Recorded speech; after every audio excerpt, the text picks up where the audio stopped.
Ika-44 na kabanata.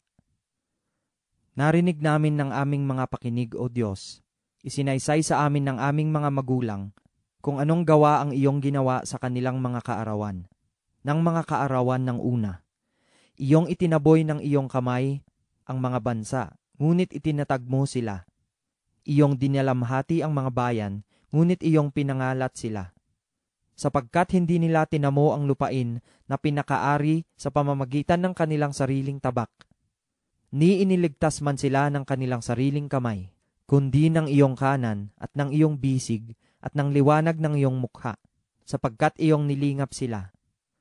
Ikaw ang hari, O Diyos, mag-utos ka ng kaligtasan sa Jacob.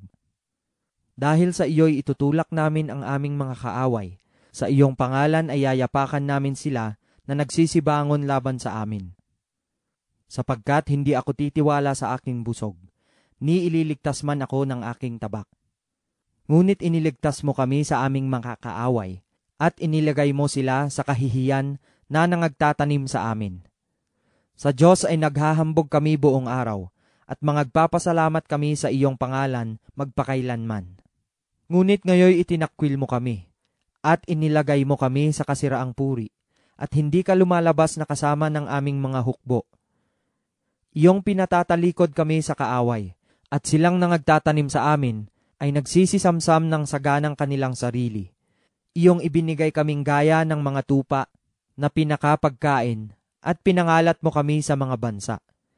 Iyong ipinagbibili ang iyong bayan na walang bayad, at hindi mo pinalago ang iyong kayamanan sa pamamagitan ng kanilang halaga. Ginawa mo kaming katuyaan sa aming mga kapwa, isang kasabihan at kadustaan nila na nangasa palibot namin. Iyong ginawa kaming kawikaan sa gitna ng mga bansa, at kaugaan ng ulo sa gitna ng mga bayan.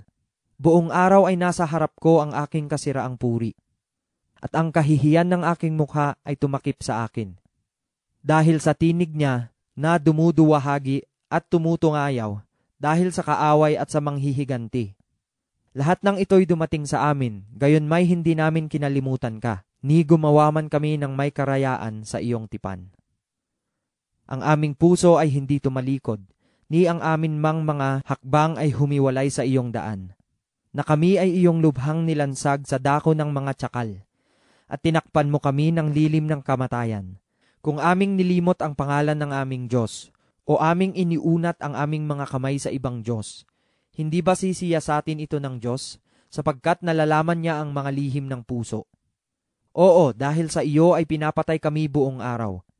Kami ay nabilang na parang mga tupa sa patayan. Ikaw ay gumising, bakit ka natutulog, O Panginoon? Ikaw ay bumangon, huwag mo kaming itakwil magpakailanman. Bakit mo ikinukubli ang iyong mukha, at kinalilimutan mo ang aming kadalamhatian at aming kapighatian? Sapagkat ang aming kaluluwa ay nakasubsob sa alabok, ang aming katawan ay nadidikit sa lupa. Ikaw ay bumangon upang kami ay tulungan, at tubusin mo kami dahil sa iyong kagandahang loob.